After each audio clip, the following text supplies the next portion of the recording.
behind the scene.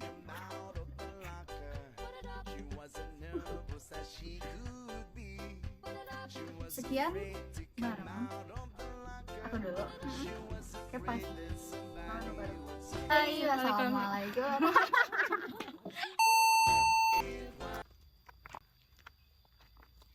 Assalamualaikum warahmatullahi wabarakatuh. Perkenalkan, nama saya Wita dengan NIM 34022202499 dari kelas manajemen reguler H.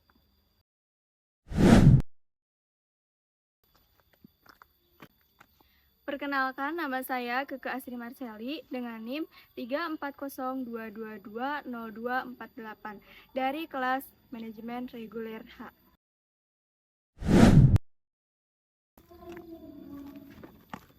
Perkenalkan, nama saya Rizda Fauzia dengan NIM 34022200250 dari kelas manajemen reguler H. Video ini kami buat untuk memenuhi salah satu tugas mata kuliah Ekonomi Internasional dengan dosen pengampu Ibu Endah Puspitasari SEMM. Dalam video ini, kita akan membahas materi mengenai perusahaan multinasional. Sebelum lanjut ke pembahasan, jangan lupa like, comment, and subscribe. Sebagian besar dari kita pasti pernah mendengar istilah perusahaan multinasional, yang mana keberadaannya tidak bisa dilepaskan dari perkembangan era globalisasi yang memungkinkan adanya kerjasama hingga pada tingkatan internasional atau antar negara. Perusahaan multinasional mempunyai peranan yang sangat penting dalam aktivitas ekspor dan impor, transaksi internasional, sampai pada penanaman modal asing di beberapa negara tujuan tertentu. Pada akhirnya, perusahaan ini akan mampu mempengaruhi kondisi ekonomi pada suatu negara. Lalu, bagaimana pengertian dari perusahaan multinasional itu sendiri? Perusahaan multinasional adalah istilah yang mengacu pada perusahaan besar yang ada di dunia. Perusahaan multinasional beroperasi hampir di semua negara karena jangkauannya yang sangat luas. Tidak heran banyak perusahaan teknologi yang menjadi perusahaan multinasional karena alasan jangkauannya yang sangat luas. Karena di banyak negara, bisnis ini memiliki pengaruh penting dalam kondisi politik secara global. Secara umum, perusahaan ini dikembangkan dengan status perseroan terbatas atau PT di berbagai negara. Tapi, saham yang Anda miliki di dalamnya akan dikendalikan oleh perusahaan induk. Saham perusahaan tidak akan terdaftar di bursa saham lokal. Berdasarkan modal kepemilikannya, bergeraknya fungsi seluruh kebijakan perusahaan akan tergantung pada kebijakan perusahaan induk dan bagian dari manajemen harus berasal dari perusahaan induk. Karakteristik perusahaan multinasional yaitu yang pertama, mempunyai anak perusahaan atau cabang di luar negeri. Sama seperti namanya, yakni multinasional, perusahaan ini mempunyai bisnis di berbagai negara dengan cara mempunyai anak perusahaan di negara lain. Umumnya, produk yang diproduksi akan mengikuti kultur atau budaya serta peralatan negara setempat agar bisa lebih mudah diterima di pasar. Yang kedua, teknologinya yang canggih. Beberapa perusahaan yang sudah memperoleh gelar sebagai perusahaan multinasional adalah perusahaan yang besar, sehingga mereka bisa memiliki teknologi yang sudah canggih. Adanya teknologi yang canggih dan modern mampu membantu perusahaan induk dalam mengawasi berbagai perusahaan cabang yang berada di luar negeri. Yang ketiga, kontrol terhadap modal. Perusahaan yang memiliki status multinasional mempunyai kontrol pada modal perusahaan, baik itu modal di perusahaan induk maupun di perusahaan cabang. Modal adalah salah satu hal yang mampu memberikan dampak penting untuk perusahaan. Modal yang banyak ini akan memberikan kemudahan perusahaan dalam hal mengembangkan perusahaan. Yang keempat, sistem manajemen dan distribusi secara global. Perusahaan yang memiliki gelar status transnational corporation adalah perusahaan lintas negara, sehingga manajemen dan juga distribusinya mempunyai sistem yang mendunia dan bisa dilakukan dengan sangat profesional.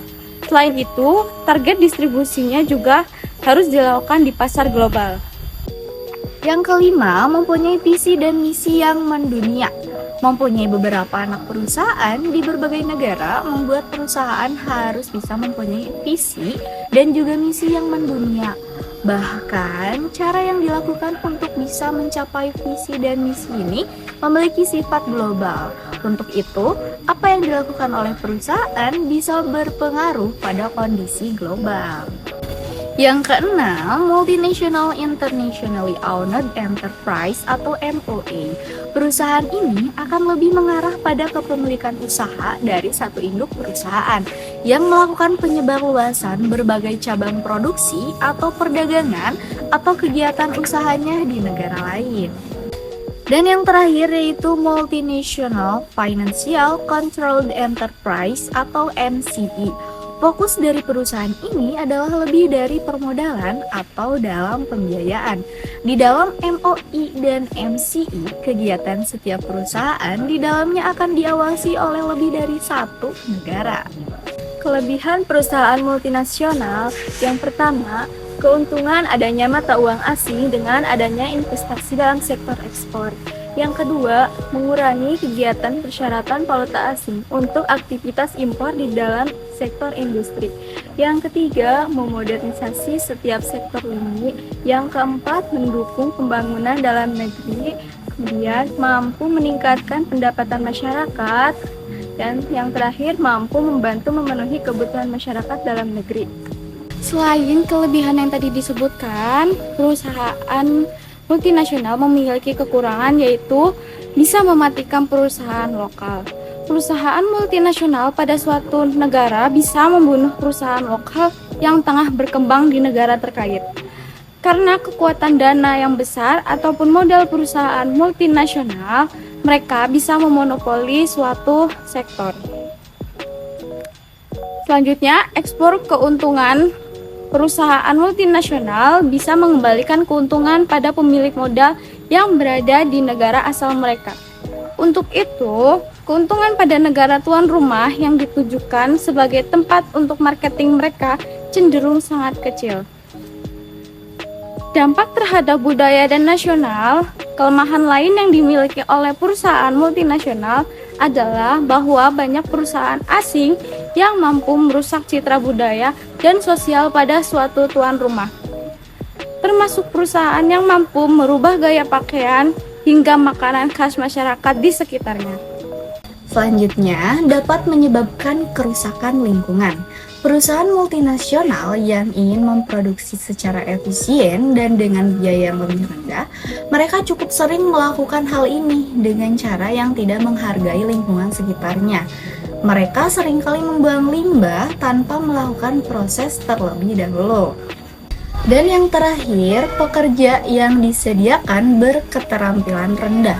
Pekerjaan yang ditawarkan oleh perusahaan multinasional untuk para pekerja lokal ini cenderung rendah dan juga merupakan pekerjaan yang sederhana dan tidak terampil, sehingga pekerja lokal ini cenderung akan memiliki pendapatan yang rendah.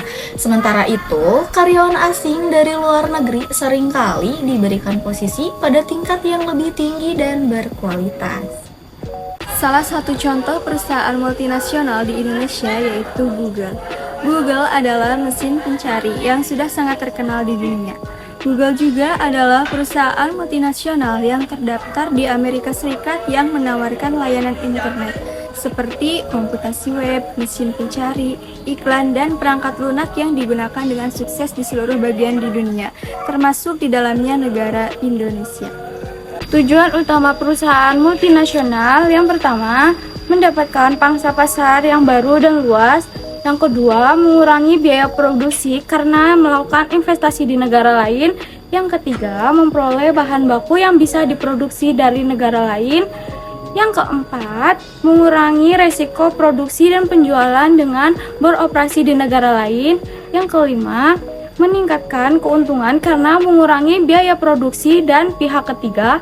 Yang keenam, berpeluang mendapatkan pinjaman dari bank untuk pendanaan karena memiliki performa yang positif. Dan yang terakhir, menguatkan struktur perusahaan dengan memanfaatkan pengetahuan perusahaan dan melayani pasar di negara lain. Bentuk-bentuk perusahaan multinasional. Multinational corporation ini mempunyai beberapa bentuk dalam menjalankan bisnisnya, antara lain yang pertama yaitu Multinational Producing Enterprise atau MPE. Multinational Corporation ini berfokus pada bidang produksi. Kegiatan bisnisnya mempunyai dan mengontrol berbagai fasilitas produksi pada lebih dari satu negara. Biasanya memiliki subkontraktor untuk kegiatan produksi. Yang kedua, Multinational Trade Enterprise atau MTE. Multinational Corporation yang satu ini memiliki fokus pada bidang perdagangan. Aktivitas bisnisnya adalah menjual barang yang perusahaan produksi di dalam negeri secara langsung kepada orang atau badan usaha di negara lain. Sekian materi yang dapat kelompok kami sampaikan. Mohon maaf jika banyak kesalahan. Thanks for watching and see you. Bye-bye. Wassalamualaikum warahmatullahi wabarakatuh. Was afraid to come down